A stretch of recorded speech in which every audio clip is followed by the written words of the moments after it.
It's interesting because actually it was my subconscious that woke me up. And it was an interesting experience. I woke up one morning around 5 a.m. and my brain was screaming at me.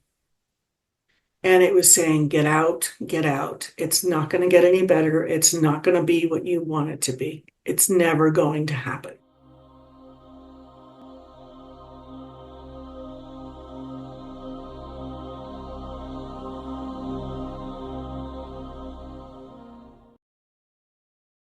Ellen, thank you so much for joining us.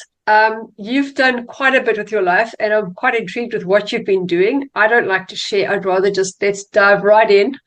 And Sure. I see you've done a lot of work in the water, so diving would be an apt word. Yes. So if you could just give us a little bit of background, what happened with you as a child that led you to doing what you're doing at the moment? Sure. So I was about 6 or 7 years old and I was diagnosed as dyslexic. Originally, I was diagnosed as ambidextrous, which is kind of interesting in itself. Um, and unfortunately, going through the school system in New York State, um, even though lived in an affluent community and had amazing parents, it was an academic death sentence. And I was written off. My parents were told in a parent-teacher conference that I would not be contributing to society other than as a wife and a mother, and that they should focus on finding a husband who will take care of me. So that's how my academic journey started at the age of 6 or 7, which obviously completely unacceptable. And Yeah. my parents just said, no. That parent-teacher conference ended with my mother pounding her fist on the desk saying, I refuse to allow you to condemn my daughter. And they just didn't accept that, and they did everything they could to support me. Tutors, extra help. My mother basically embedded herself into the school system as a class mom. I don't know if that's even done today. But she was very supportive. My dad was my cheerleader. My dad understood that the real important learning happens outside of the classroom. Yeah. And they just focused on supporting me through all of that academic journey. And I did go on to college. I have both a bachelor's degree and a master's degree, and now I've written a book. So clearly they got it wrong. Clearly. How did how did that affect you when they said that? Or do you think you were still too young to really understand the No, consequences of what they were saying? no, I got the message very clear that I was, as far as they were concerned, broken, brain damaged. And I mean, that was really the belief that I had, that I was brain damaged, there was something really wrong with my brain. And Wow. it destroyed my self-esteem Wow. and my self-worth. Despite all of the support and all of the help and love I had from amazing parents, my self-esteem was still destroyed. And I always pushed through and worked hard and worked hard. But I developed what's called maladaptive attributes. And I don't know if you're familiar with the psychological term, but it's Mm-mm. based on the idea that only bad things come from me because that's what I learned. I was conditioned to believe this. And good things couldn't come from me. So I Wow. couldn't give myself credit for getting the bachelor's degree, earning the bachelor's degree, earning the master's degree. And unfortunately, that low self-esteem, low self-worth made me very vulnerable to bullies and ended up married to a narcissist. And that had its own battle in itself. I was psychologically abused for 6 years, gaslighted, manipulated, controlled. We had one incident of violence, and I finally got out. And that was risky and scary. As a matter of fact, I would use the word terrifying. Um, but I got out and I got out safely. And then I got to work. And I got to work rebuilding my life and creating the life that I wanted. And I have done that. And now I have a regular full-time job, but I am a coach And I do, I do lots of podcasts talking to people like you, just trying to get that message out there that if you're dyslexic, you're not broken. You actually have amazing talents, and the science is starting to move in that direction. It's just you don't fit into the education system because it's not built for you. And that's not Yeah. your fault. And it's not your responsibility. It's Yeah, it's actually the education system's responsibility to be exactly. able to work around everybody's method of learning. Hmm. And I think that's the whole point of changing the school system at the moment, because the way that it's been running isn't working. And I know even Right. now there's more and more people homeschooling their children because it's just not working. I mean, all these children on Ritalin and Oh all these gosh, yeah. ADHD drugs and all sorts of stuff just so that the teachers can get through the day. I mean, it shouldn't be that way. Right. Right. Yeah. It's yeah, it's not it's not my job to fit into your system as a 6-year-old. No, It's exactly. just not. Do you think that was the entire school system, the way that they handled it? Or do you think it was more the actual school or someone within the school? Or does it even matter? Yeah, well, it's a good point. I think there's just this general belief system. I would have to say it's both. They're just the belief system that dyslexia is an intellectual disability, and it's not. It really isn't. We No. just don't fit into your system. So there's that piece of it. And then there's the whole society piece of it as well. I read one survey from the UK that said that something like 80% of the people who in the UK who were surveyed felt that people who are dyslexic were just lazy. Oh, wow. Yeah. And anybody who knows me knows I am the absolute opposite of lazy. I'm actually surprised because I would think that you'd work harder because your brain is trying to work your way around something that comes so Yes, naturally to others exactly. that you're actually putting in more effort just to do Yes. what other people would do without thinking. And you're 100% correct. And that's exactly how it works. I had to find a way to make the classroom work for me. And I had to really, it was really about metacognition. So at a very early age, I learned to think about my thinking because I had to figure out how to make it work. Yeah. So yes, it is the exact opposite of lazy. And I think your perception is spot on. Um, One of the things that I am not good at um, is my short-term memory is terrible. Now, the trade-off is that my long-term memory is fantastic. In fact, I had a college roommate who used to call me Ellen the Encyclopedia. But the perception when you can't remember things in the short term is that you're lazy or you're not paying attention, Yeah. or you're Well, just plain stupid. I would assume it's because your brain's trying to take in so much that it can only Mhm. hold on to a certain amount of information. And if you're Exactly. having to do double processing, then you can only process what is familiar that you're repeating over and over again until it gets stored as long-term memory. Right. Right. It's so interesting. I spent so much time just trying to figure out how to make the classroom work for me that it that what you're describing is 100%, 100% accurate, and it's very frustrating. So how did And you make it work? I just found that I had to commit things to long-term memory. So I learned very early how to outwork everybody else. Okay. So that was a great way to do that. I also learned that I'm a visual thinker, and I believe this is a piece of what's happening with those of us who are blessed with a dyslexic mind, is that we're visual thinkers. I think in pictures, I don't think in words. Yeah. And when you're a child and you're just learning language, it's almost like we have an extra translation to make. We have to learn, language is not our first language, if that's a way to Yeah. describe it. And Yeah. we have to learn how to go from that visual context into language and words, and that takes some time. Yeah.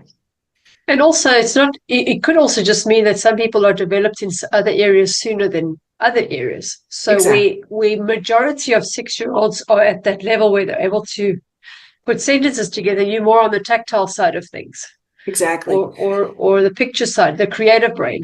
Exactly. You know, and it's so interesting because I actually was tested around 6 or 7, and I was given the WIS test. I don't know if you're familiar with it. And I think it stands for Wishler Intelligence Test. Okay. And it measures several different areas, reading skills, writing skills, math skills. It also measures things like logic, abstract reasoning, memory, things like that. And I scored in logic in the 98th percentile, and in abstract reasoning, I scored in the 99th percentile. Well, So, yeah, you should look up that teacher. oh, at my age, I don't think that's still around anymore. But It doesn't so, matter, actually. It's just a yeah, joke. exactly, exactly. But, you know, to give you a little bit more information, so what happened was, because I was ambidextrous, the belief system at the time said that I didn't have a dominant eye. And Oh, if you don't have a interesting. dominant eye, again, that belief system was that you cannot track words across a page. So they actually held me back 2 years before letting me learn to read. And then they said, well, okay, well, she's behind in her reading. And my mother was like, well, you won't teach her to read. You know? So, and as soon as I started to learn to read, I caught up. Yeah, So again, it's that belief system. It's the labels. Oh, disorder this, disorder that, you know, and yeah, medication. It's just yeah. And it, by the time that happens, the damage is done. the damage is right, right, Because you'll always be behind, even if, because you are right, not physically, but in the class. right. Yeah. So Okay, so now with all the lack of self-worth, you find yourself a man who's going to prove to you that it's true. yeah, that's a Um, great way to put it. Yeah, because I always believe that we set up these events in our lives to happen so that we can overcome certain things that right. are going to make us stronger and better people and wake us up spiritually in some way or another. So, what do you think your husband represented to you from looking back, hindsight? Yeah, you know, I needed to, and I'm very clear on this too, because I've examined this in great depth with professionals and coaches. And for me, it was really, I needed to let go of the belief system of that was imposed on me about what it means to be dyslexic. And I needed to let go of that low self-esteem, low self-worth.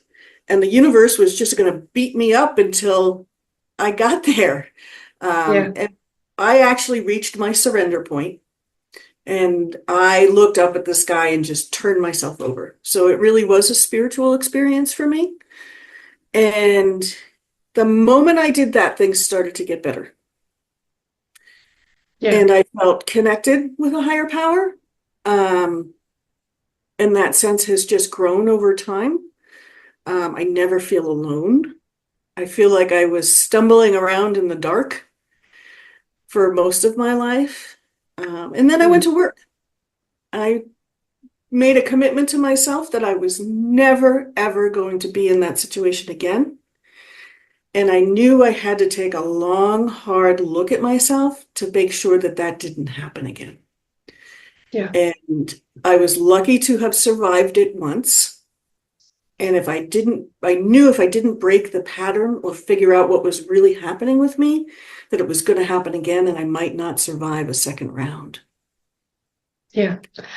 What was that moment, that defining moment that made you realize something needs to shift?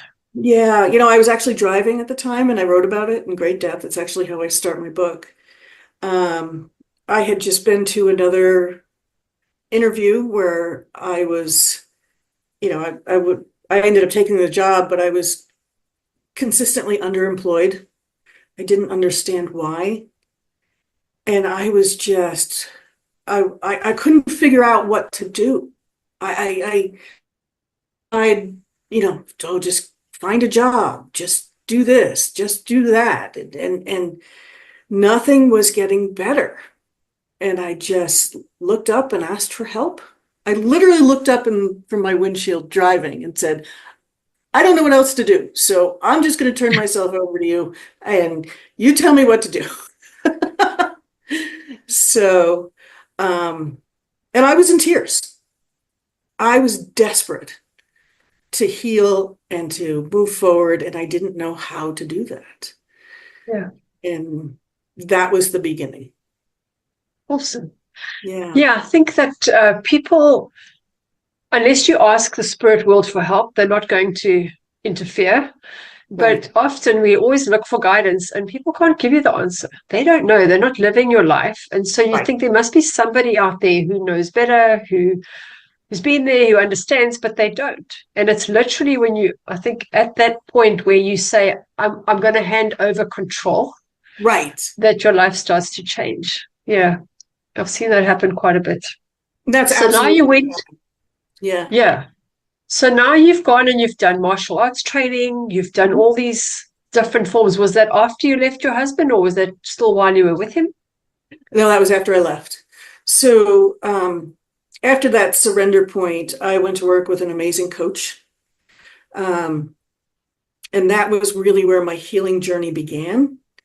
I worked with him for 9 months. Interesting time frame.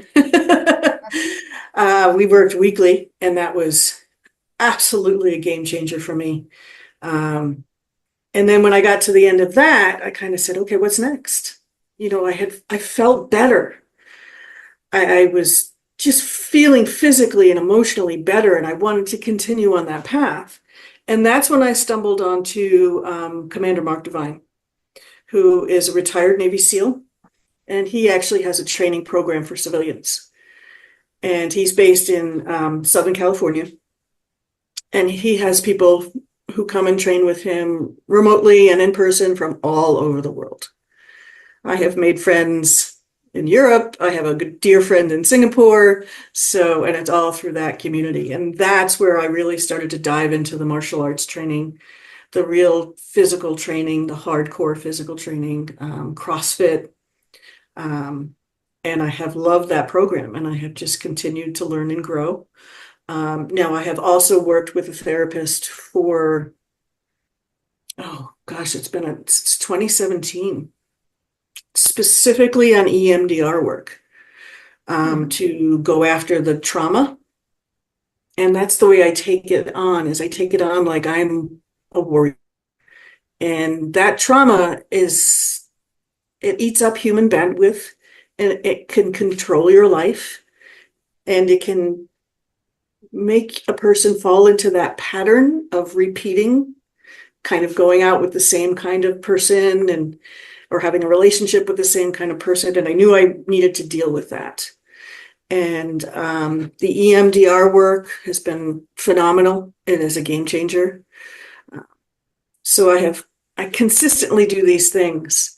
And here's the good news is that when you do this kind of work, um, at some point it starts to transform or transmute into a journey of self-discovery. Yeah. And I love that work because that's exciting. That's really exciting. And that's Yeah, when I you think, can start to go after your potential and really make strides that you never would have even imagined before. yeah.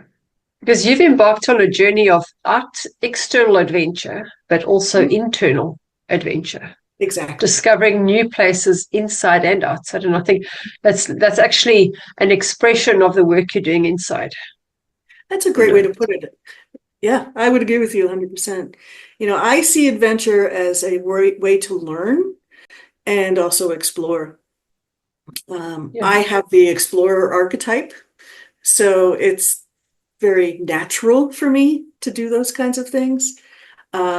But this is one of the patterns that my parents helped put in place. My dad set me on Outward Bound when I was 15. At 17, he asked me if I wanted to get certified to scuba dive.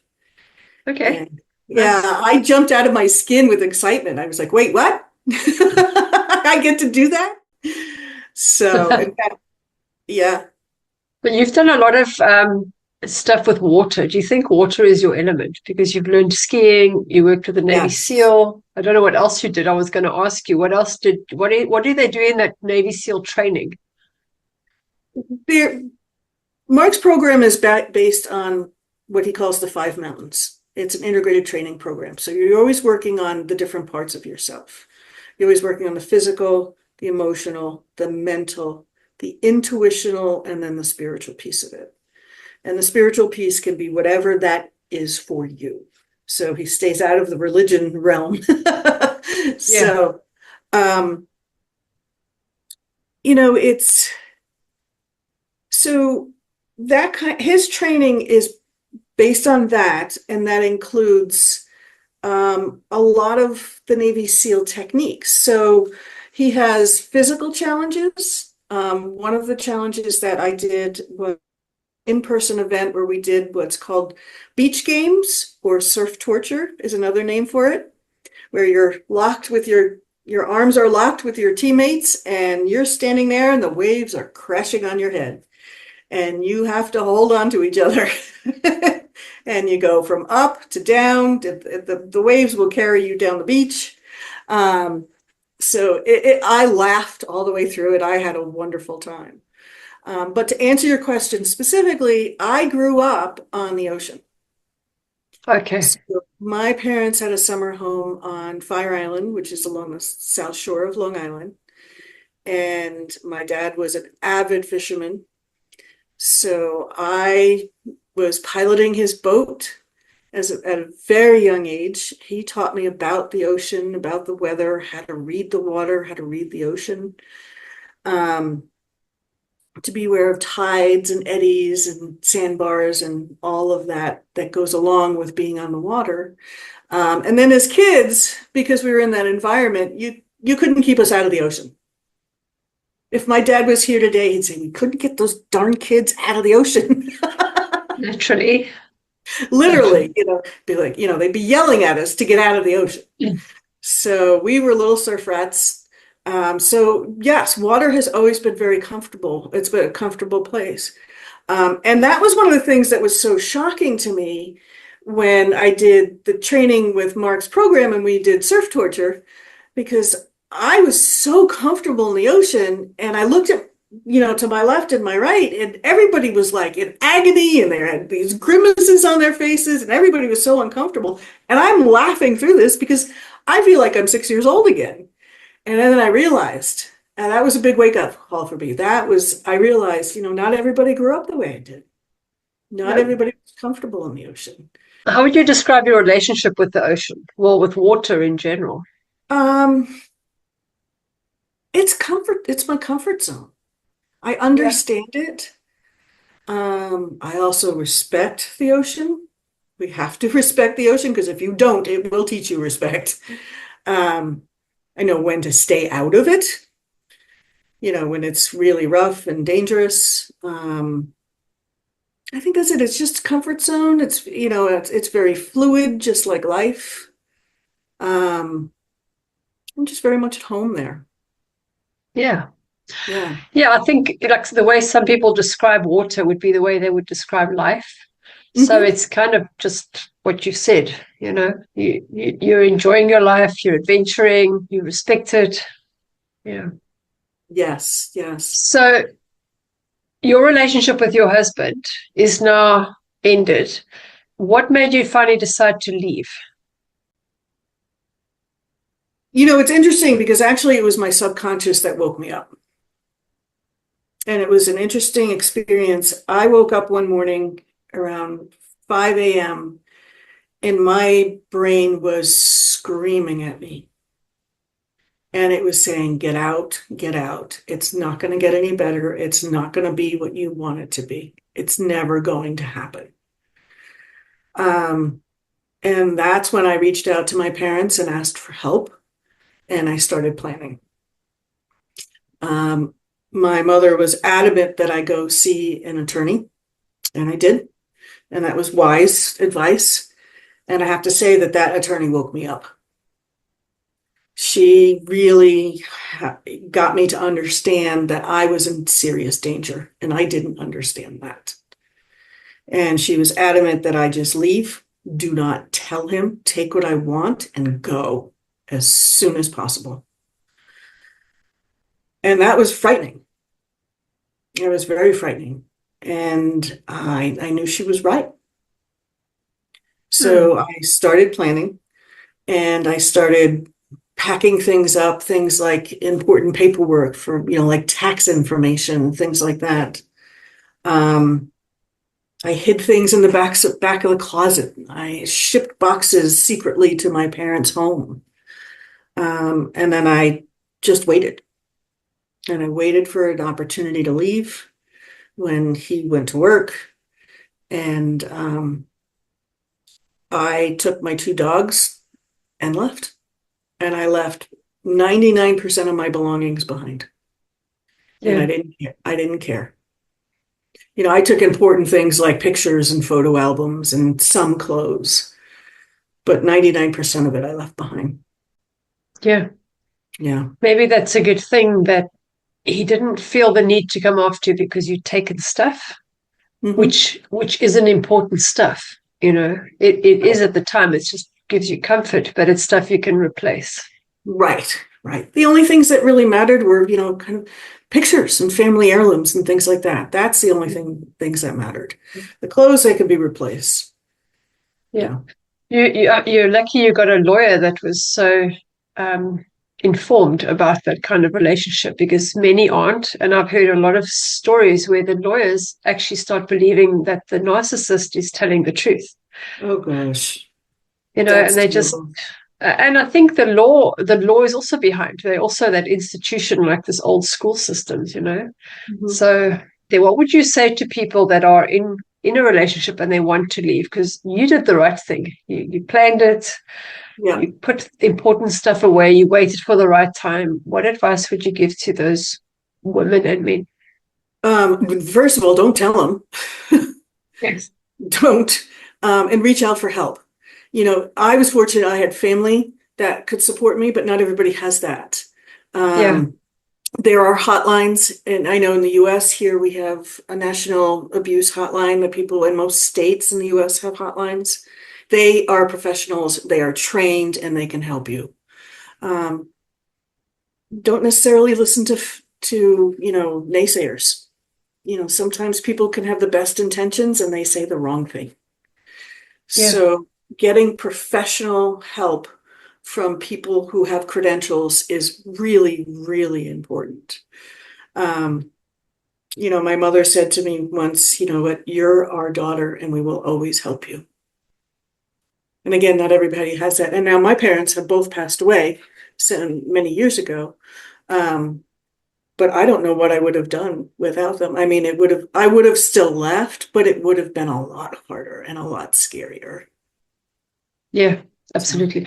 And I mean, that's their aim is to alienate you from everybody that is of exactly. support.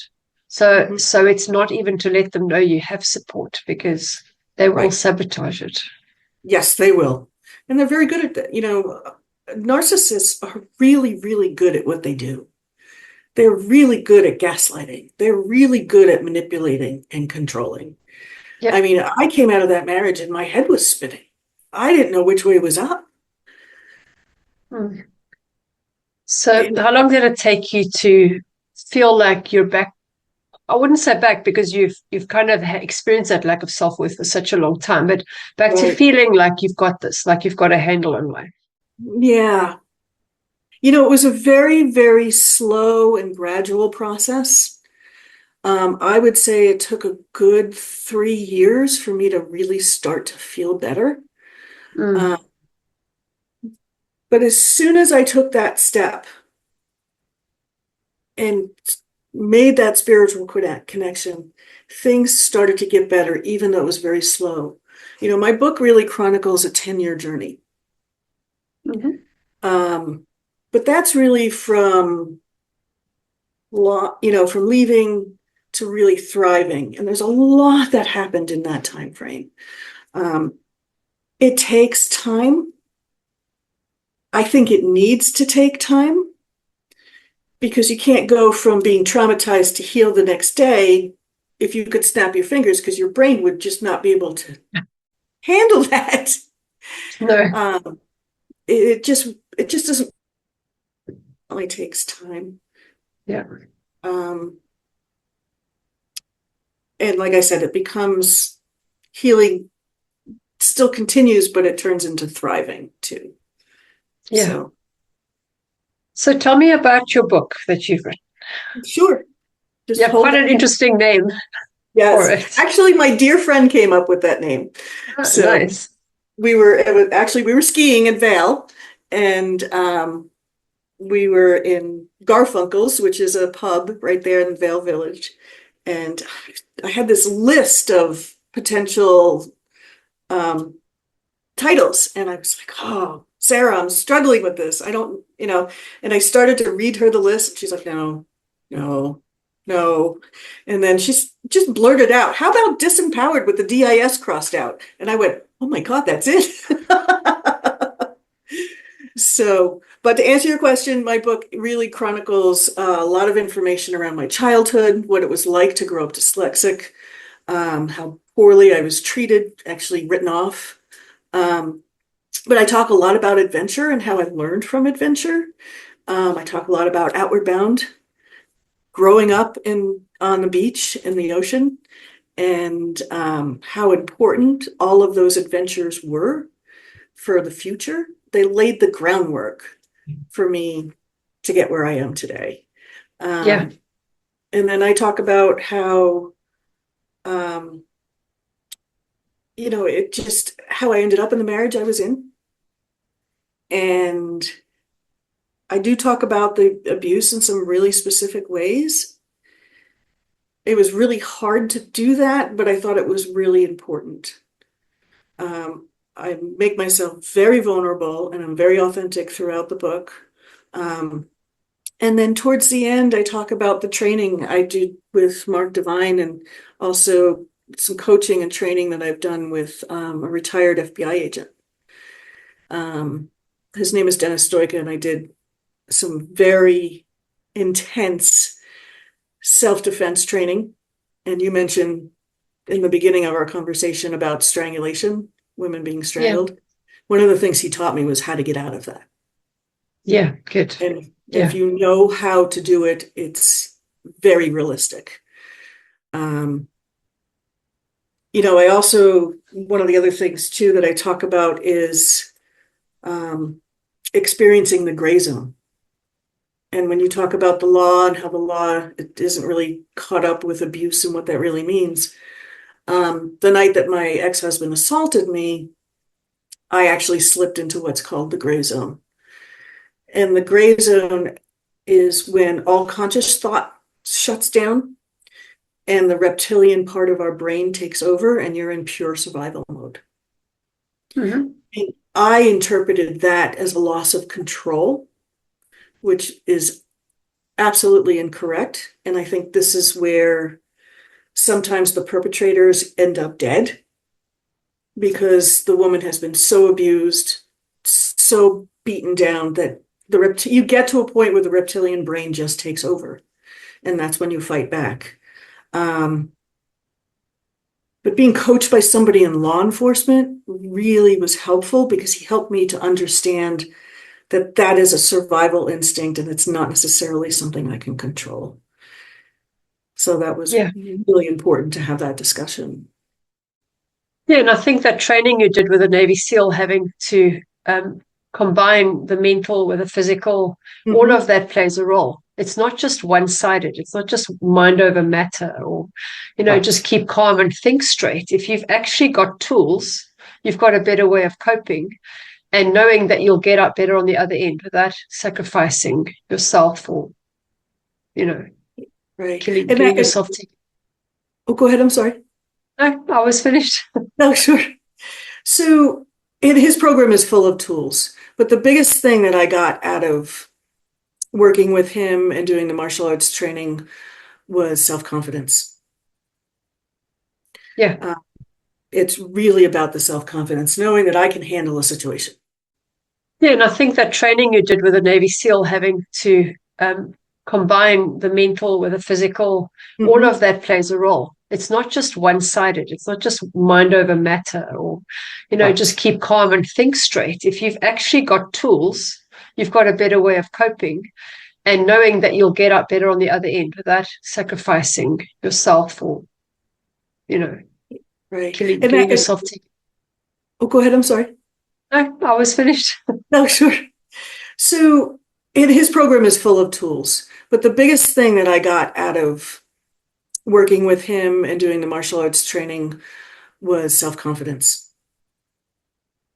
Yeah, Uh, it's really about the self-confidence, knowing that I can handle a situation and yeah, that I'm never going to allow that kind of behavior from anybody in my life ever again. It's just not going to happen. And if I see any signs of it, that friendship, relationship, whatever it is over. And yeah. I just will not tolerate it. I had an interesting experience. I was out with a friend of mine, and we get together, we do coffee, and there's a right nearby, there's a lovely pedestrian area with shops and restaurants. And unfortunately, in this area, we have a very large homeless population. And my friend and I were walking down the street, and a gentleman was coming towards me, and he was obviously homeless, and he was sizing me up. He was sizing me up, and I just, without even a conscious thought, I just went into this mode of, yeah, just don't. And I changed my posture, and he kept walking. Yeah, But that's yeah, one of the biggest things I got from that training was yeah, the self-confidence to hold myself differently and mentally put out to him, don't, because you don't want to do this. yeah. So Well, he was sizing you up, and that is like first aid. Prevention is better than cure. yes, exactly. Exactly. Yeah. So yeah. So, how important would you say self-defense is for women to undergo? Because so many are taught not to be violent, not to have confrontation. Right. Yeah, so Right. they kind of shy away from that, I think. And I think that's unfortunate. I think, first of all, everybody has the right to defend yourself. Everybody does. And nobody should tell you that you don't. And you know what? I'm not an advocate for violence, but if you're being physically threatened, you have the right to defend yourself and whatever steps you need to take to do that. Um, I think I encourage every woman, I think it should be a part of high school, um, especially for women. But the biggest thing that comes out of it, or what happened for me, was the self-confidence. I just know that I can handle a situation. And a lot of times I'm going to be able to prevent that situation. So one of the trainings that I attended with Mark Divine is called sheepdog training. And it is 3 days of martial arts, emergency medical training, and then also firearms training. Now, I'm not a fan of firearms. I do not own a firearm. I'm not interested in that. But one of the things my father wanted for me was he wanted me to safely know how to safely handle a firearm. That makes perfect Yeah, sense. yeah, So I went to this training, and it's led by Mark Divine and several other retired Navy SEALs. And just training with these men for 3 days is incredible. It's an incredible opportunity. And in the middle of the martial arts training, I really wasn't engaged. I was just kind of back a little bit. And the instructor, I accidentally hit him in the face. And that, if you're a martial arts instructor and you're training newbies, that's just going to happen. It's part of the territory. And I stepped back and went, "Oh, I'm so sorry." And he got in my face and he said, "Don't be sorry. I'm trying to effing kill you." And I was like, "Oh." He woke me up. He wasn't doing it to be mean. He was trying to wake me up. And I realized at that moment that I needed to be fully engaged in this training because this could potentially save my life. yeah, And I went all in. And what I learned months after this training was that I had been prey. I had been prey to the narcissists, to the bullies, and I was conditioned to be that. And I think a lot of women are. Yeah. And I came out of that training saying, yeah, never again, never again. So it's a big psychological shift. It's not Yeah. just the skills of the training itself. Yeah. Well, I know when you're a child, you're going to fight, flight, or freeze. Mm-hmm. Most likely, you've been taught to freeze because you can't fight back, you can't flee. Mm-hmm. And so when you're older and you're experiencing some kind of physical attack, you'd freeze as well. Even though mentally you know you should be doing something, you are bigger, you understand it, Right. your body shuts down. So if you have those tools, you'd be able to use them because you'd be able to pull on something that you as an adult have that as a child you didn't have. Right. And and that's that mind shift flip. Yeah. Mm-hmm. Yeah. Mm-hmm. So where can people get hold of you? Sure. Well, I have my author website is ellenbusch.com. Just remember the C in Busch is like Busch beer, not the president. Family joke. Everybody gets it. Um, I'm on LinkedIn, I'm on Facebook, I'm on Instagram. So I'm always happy to talk with people, um, coach people if they're interested in working with me. And I'm always looking to share my story. You know, the Mm, two groups that I'm really passionate about are people who are dyslexic, who believe they're broken or have a child that's dyslexic and they're struggling. I know how hard it is. I've been there. And then, of course, you know, to advocate for women. yeah. And yeah. Yeah. So I'll post all those links below and people can contact you there. Thank you. The kids that are dyslexic, what kind of help is available for them nowadays? I'm sure things have changed quite a bit. I Um, think the attitude has changed somewhat, but it really depends on here in the US, it really depends on your where you live. And that's really unfortunate. Um, mm, you know, the affluent communities are going to be able to provide more services. See, the interesting thing is that in the States, if you are dyslexic, you are legally handicapped. okay. And yes, and that falls under the Americans with Disabilities Act. So it means you have legal protections and that other students don't have. So the school must make reasonable accommodations for that student. And that varies from state to state and community to community.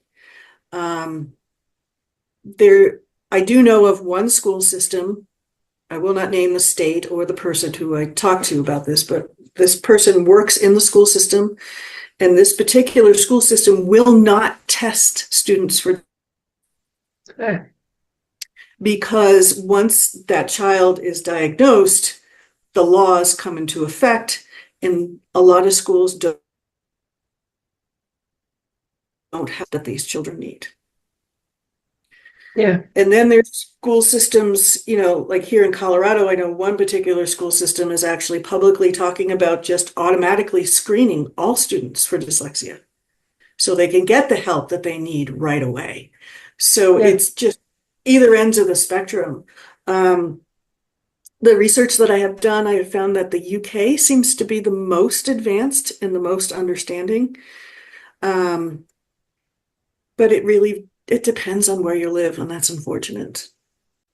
Yeah. Yeah. Yeah. Well, it makes sense because the states are so different in the way that they govern. Their laws are so widely different. Yes. Yes. It's quite a spectrum. It is. I Yeah. was surprised. I mean, from one state to another, one you can serve alcohol at a certain age, one you need a driver's license at a certain age. Oh I'm not gosh. from America, so that was surprising to me. Yes, It is. it is quite a patchwork. Yeah. Yeah. So what message do you have for people that are either in toxic relationships or struggling with dyslexia? What message would you have for them? I think for somebody who's in a toxic relationship to understand that it's not going to change. It's not going to get better no matter what you do or the pretzel that you twist yourself into. And to really acknowledge that and figure out how to get out and get out safely. Yeah. For anybody who is dyslexic, you're not broken.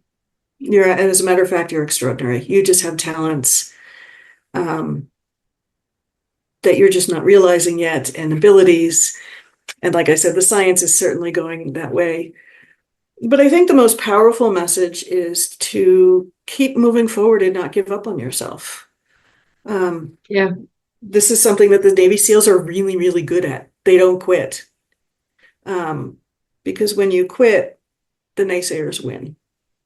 And when you don't quit, even if you just keep going, even if it's a snail's pace, you're the winner. Yeah. Beautiful. I love that. Yeah, Never give up. never give up. Yeah, find people who are credentialed who can help you. Yeah. And I think the one message, and I'd like to say this a lot, is be very, very careful who you reach out to for help. There's a lot of predators out there who are looking for low self-esteem and traumatized people. Please choose them carefully. Make sure they're credentialed. Make sure they're more healthy themselves. Um, and that's one of the reasons why I chose to work with Mark Devine in the Unbeatable Mind program, because he has credentials and they're real. Well, if you look at what happened in the Olympics with the breakdancing, you have to be Yes, just because someone has a title doesn't mean they know what they're doing. exactly. Yeah. Exactly. If something in your gut tells you that there's something wrong, get out of there. Yeah, Listen to somebody. absolutely. Yeah, Yeah. Well, where there's doubt, there's no doubt. right. I thank you so much for sharing. Thank you for being vulnerable and putting your story out there. It's difficult often. I'm sure a lot of people benefit from hearing your story. And your book, is it available on Amazon? Yes. Okay, Yep. so I'll post a link to that as well. Yep. And it's also on Audible. The audio version just Okay. came out. Oh, nice. Yeah, that's exciting. Yeah. Did Well, you narrate it yourself or did you get someone to do it for you? no, I had a professional narrator. One of the weaknesses as a dyslexic person is my reading out loud is very disjointed, if you will. Yeah. So I knew I wasn't going to be able to do it to a professional level where I wanted it to be. Yeah. Yeah. Do you know Dr. John DeMartini? I do not. He's a motivational speaker, but he had such a like your story resonates with his story because he was, I think, 9 or 10 in the school also sent him home and told his parents he'll amount to nothing because he's dyslexic. Couldn't read or write, and at the age of 12, he left school. His father dropped him off at on the highway to hitchhike to Florida at the age of 13 years old. Oh my And goodness. he landed up becoming a surfer. And he landed up in Hawaii and he had a near death experience in Hawaii Oh, where he overdosed on drugs. And from that time, he met a motivational speaker. I can't remember the guy's name. I think it was Paul Braggs, who turned his life around. He went back home, got his A levels, put himself to university. He's written 40 books. He's a oh my doctor. gosh. He literally Wow. has turned that whole narrative on its head because just because somebody said something doesn't make you that. It just means you Exactly. have to find other ways around it Hmm. to make up for where they lost. But if you, I mean, from what I know about the brain, if somebody, for example, has had a stroke, then another part of the brain will take over to make up Yes. that shortfall. And so that would work for any kind of disability or whatever you want to call it, Right. Right. that you'd be good in something else. And it's for Hmm. all kids, autistic children, whatever. Yeah. Right. I love the term neurodiversity. And I think we are so quick to just slap a disorder label on something. Yeah, it's easier. Then you don't It's have to deal with it right. because Right. it's easier to get other people to change and then you don't have to do the work. Right. Right. Right. It's That's old school. Yeah. yes. Anyway, okay. So thank you again. I Thank hope you have a you. lovely day. Thank you So, so much for having me. It's been wonderful to talk with you. yeah, you're So welcome. And I'll hope to catch up with you sometime. absolutely. All right. Bye bye. Thank you. Bye. Bye bye. If you enjoyed this content, please subscribe to the channel below. It helps YouTube to send you more content like this, and you'll be the first to know when a new video is released. To watch my most recent uploads, click on the cards above.